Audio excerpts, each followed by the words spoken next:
ઈરાનના પૂર્વ સર્વોચ્ચ નેતા અલી ખામેનેઈને 132 દિવસ પછી જ કેમ દફનાવાયા? શું ઇસ્લામમાં મૃત્યુ બાદ આટલા દિવસ સુધી મૃતદેહ રાખી શકાય? શું તેની પાછળ સુરક્ષાનું કારણ હતું કે ધાર્મિક પરંપરા? ચાલો જાણીએ 132 દિવસ સુધી ચર્ચામાં રહેલી આ ચોંકાવનારી કહાની. નમસ્કાર, લોકસત્તા શોમાં આપનું સ્વાગત છે. 132 દિવસ એક દેશના સૌથી શક્તિશાળી નેતાનું મૃત્યુ, પણ ન અંતિમ યાત્રા, ન દફન વિધિ, ન કોઈ જાહેર દર્શન. દિવસો પસાર થતા રહ્યા, દુનિયાભરમાં સવાલો વધતા રહ્યા અને આખી દુનિયાની નજર ઈરાન પર ટકેલી રહી. આખરે 132 દિવસ પછી અલી ખામેનેઈને દફનાવવામાં આવ્યા. પણ આ 4 મહિનાના મૌન પાછળનું રહસ્ય શું હતું? આ છે અલી ખામેનેઈની અંતિમ સફરની સંપૂર્ણ કહાની. હુમલાની રાત 28 ફેબ્રુઆરી ઈરાન માટે આ સામાન્ય દિવસ ન હતો. અમેરિકા અને ઇઝરાયલના હુમલાના પ્રથમ જ કલાકોમાં ઈરાનના પૂર્વ સર્વોચ્ચ નેતા અલી ખામેનેઈના નિવાસસ્થાન અને ઓફિસને નિશાન બનાવવામાં આવ્યા. ઈરાનના દાવા મુજબ આ હુમલામાં અલી ખામેનેઈ અને તેમના પરિવારના કેટલાક સભ્યોના મોત થયા. સમાચાર દુનિયાભરમાં આગની જેમ ફેલાયા, પરંતુ સૌથી મોટો સવાલ હજુ બાકી હતો. આગળ શું? પછી શરૂ થયું મૌન. સામાન્ય રીતે કોઈ પણ મુસ્લિમના મૃત્યુ બાદ શક્ય તેટલી વહેલી તકે દફન વિધિ કરવામાં આવે છે, પરંતુ અહીં કંઈક અલગ બન્યું. એક દિવસ, એક અઠવાડિયું, 1 મહિનો, 2 મહિના, 3 મહિના સમય પસાર થતો રહ્યો, પણ ન મૃતદેહ દેખાયો, ન અંતિમ વિધિ થઈ અને ન ઈરાને કોઈ સ્પષ્ટ માહિતી આપી. સોશિયલ મીડિયા પર અનેક અટકળો શરૂ થઈ ગઈ. 125 દિવસ પછી પ્રથમ દર્શન, આખરે 3 જુલાઈની સવારે. 125 દિવસ પછી તહેરાનના ઇમામ ખુમૈની મુસલ્લામાં પહેલીવાર અલી ખામેનેઈનો તાબૂત લોકો સામે લાવવામાં આવ્યો. તેમની સાથે હુમલામાં માર્યા ગયેલા પરિવારના સભ્યોના તાબૂત પણ હતા. 5 તાબૂત ઈરાનના રાષ્ટ્રીય ધ્વજમાં લપેટાયેલા હતા અને ખાસ કાચના સુરક્ષિત બોક્સમાં રાખવામાં આવ્યા હતા. આ દ્રશ્યએ લોકોની ઉત્સુકતા વધુ વધારી. આખરે આ કાચ કેમ? સામાન્ય તાબૂત નહીં, ખાસ કાચનો ઢાંચો, ઊંચું પ્લેટફોર્મ, કડક સુરક્ષા અને હજારો લોકોની હાજરી.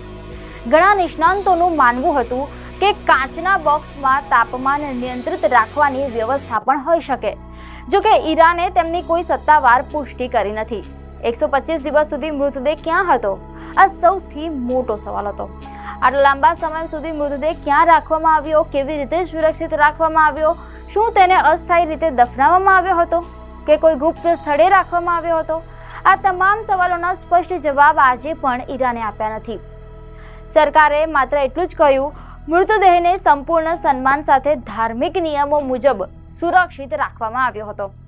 ખાસ વાત એ પણ છે કે આ સમગ્ર સમયગાળા દરમિયાન ઈરાને મૃતદેહની હાલત, તેને સુરક્ષિત રાખવાની પદ્ધતિ કે તેનું ચોક્કસ સ્થાન જાહેર કર્યું નહીં, જેના કારણે વિશ્વભરના સુરક્ષા નિષ્ણાતો, રાજકીય વિશ્લેષકો અને ધાર્મિક વિદ્વાનો અલગ અલગ અનુમાન લગાવતા રહ્યા. સત્તાવાર માહિતીના અભાવે આ સમગ્ર મામલો વધુ રહસ્યમય બનતો ગયો. આ દરમિયાન ઈરાનના અધિકારીઓએ એક શબ્દનો ઉલ્લેખ કર્યો, એ છે વદીઅહ. આ વદીઅહ શું છે? અરબી ભાષાનો આ શબ્દ કોઈ વસ્તુને સુરક્ષા માટે અનામત રાખવાનો અર્થ દર્શાવે છે. પરંતુ અધિકારીઓએ સ્પષ્ટ કર્યું, અલી ખામેનેઈના મૃતદેહને અસ્થાયી રીતે દફનાવવામાં આવ્યો ન હતો, માત્ર ધાર્મિક નિયમો મુજબ સુરક્ષિત રાખવામાં આવ્યો હતો. દફનમાં આટલો વિલંબ, શું ઇસ્લામ તેની મંજૂરી આપે છે? ઇસ્લામી શિક્ષણ મુજબ મૃતદેહને સન્માન આપવું ફરજ માનવામાં આવે છે અને શક્ય હોય તેટલી વહેલી તકે દફન કરવાની ભલામણ કરવામાં આવે છે. પરંતુ શિયા પરંપરામાં આ ફરજિયાત નિયમ નથી.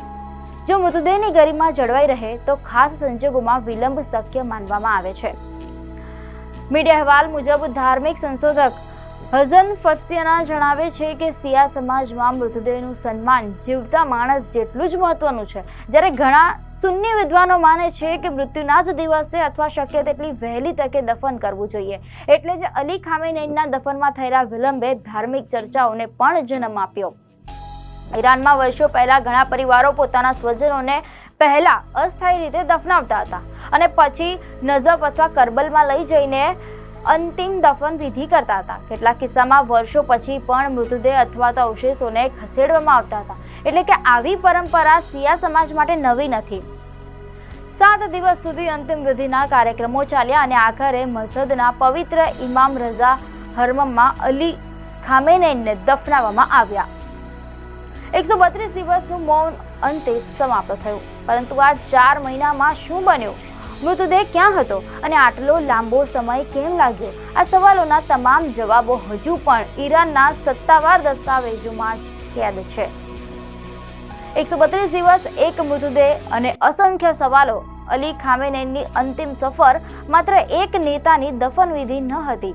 તે સુરક્ષા, રાજકારણ અને ધાર્મિક પરંપરાઓ વચ્ચેનો એક એવો અધ્યાય બની ગયો છે જે આજે પણ અનેક સવાલો પાછળ છોડી ગયો છે.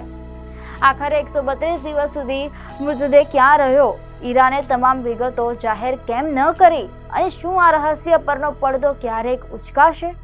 જવાબોની રાહ આજે પણ દુનિયા જોઈ રહી છે. દર્શક મિત્રો, આપને માહિતી સારી લાગી હોય તો વિડીયોને લાઈક અને શેર કરજો. ચેનલને પણ સબસ્ક્રાઇબ કરજો.